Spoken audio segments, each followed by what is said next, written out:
Hey, Joseph in Colorado Springs, how are you? Hello? Thanks for waiting. No problem. Hey, I'm a theist. Actually, I just wanted to say I've watched your show a couple times, and I don't think that you speak for every atheist. We can't. Yeah, I know. I don't speak for every Christian. I had a question. I had that last week. I was talking about morality with an atheist or an agnostic or something. He didn't wear a sign, but he said that I couldn't base my morality on the Bible. And he brought up how there's stuff in the Old Testament that I don't follow anymore, but that the Ten Commandments are in the Old Testament. And I said, well, I brought up to him about the Sermon on the Mount and the fact that, when Jesus came, he started a new law. And what he brought up was, he said something about 4 tassels on the corners of a garment or something like that. I vaguely remember, I actually looked that up online, and he's right, that is in Leviticus. That's in the Old Testament. Nobody does that anymore. So he said, well, Jesus never said to stop wearing 4 tassels, and he never said stop doing this and stop doing that. And because of that I couldn't just say that the Old Testament didn't count anymore, and he said I was cherry picking. Well, I think Christians want to have their cake and eat it too. There is this quote in the New Testament that Jesus says, "I've not come to change the law; I've come to fulfill it." I know, and I've seen that. Then I talked to my pastor about it earlier today, and basically what he said is, no, that's wrong, and I should read the Bible. And I didn't seem very helpful. And I can look up the quote for you if you'd like, and you can read it. Okay, so this comes up a lot. What your pastor probably meant is that it's his interpretation that Jesus was coming to fulfill the sacrificial laws, the other 603 of the 613 commandments, but that the 10 commandments remain because Jesus himself referenced keeping those commandments, but actually he just picked and chose out of the list of 10, so he doesn't actually cite all 10. But none of that really matters to me, because if you look at it in a broader context, first of all, it's one thing to say, well, there's bad stuff in the Old Testament. Well, why is that? I mean, was God just an evil person before and he got better? What do you mean by that? Sorry? You said, like, there's bad stuff in the Old Testament, and did God used to be a bad person? What do you mean by that? Well, once upon a time, the Old Testament's all there was, right? And it was God's instructions for people. Right. And then now we have, in Christianity, we have the New Testament, and you're looking back on it and saying, yeah, there's some stuff in the Old Testament that is not good, So what happened? So you're saying that God made some laws and then later he changed them, and why? I'm not saying that. That's what the Bible's saying. Well, but that's what you're getting at, though. Yeah, my thing is, you've got a God, and by the way, there's tons of immoral stuff in the New Testament, including in the Sermon on the Mount and et cetera. But so you have a God who sets out his moral commandments for people, and supposedly he's moral and just and wise and all-knowing, or maybe at least not all-knowing. Maybe he's just knows way more than us. So why on earth could he ever be stupid enough to set forth laws that endorse and encourage slavery, or encourage people to kill witches, or have things about wearing mixed fabrics, and all of these things that we shun and say, no, that stuff doesn't matter?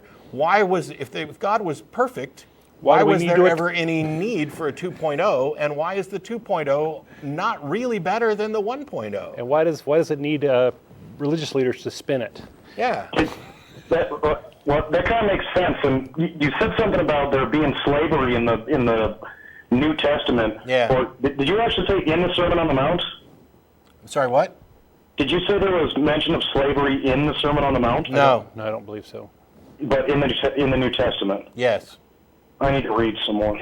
Yeah, the New Testament specifically instructs slaves to obey their masters, even the cruel masters. It doesn't say, if you got slavery wrong, you would think that any decent God coming out with a new version would say, oops. Oh, yeah, that stuff that they wrote about slavery back then, they kind of misunderstood, or maybe I was wrong, or whatever, but thou shalt not own another human being as property. But slavery isn't ever repealed in the New Testament. It's not changed. It's not altered. And the instruction becomes, slaves, obey your masters, even the cruel ones. Well, it seems to me that the only moral thing you could ever tell a slave is do your absolute best to escape and take everybody with you. Do not obey, and do not subject yourself to cruel masters. You have a duty and an obligation to overthrow your cruel masters. That's moral. Yeah. So this is secular morality, improving on. That's in the New Testament? Yes. See, this is why I called you guys, because if I ask other Christians and they're just going to tell me the same stuff over and over again, if I'm going to believe in God, I want to know that I can defend my belief, like it says in Good for you. John. That's awesome. That's how I got here. How you got where? That's how I In got this to seat. be the president of the Atheist Community of Austin.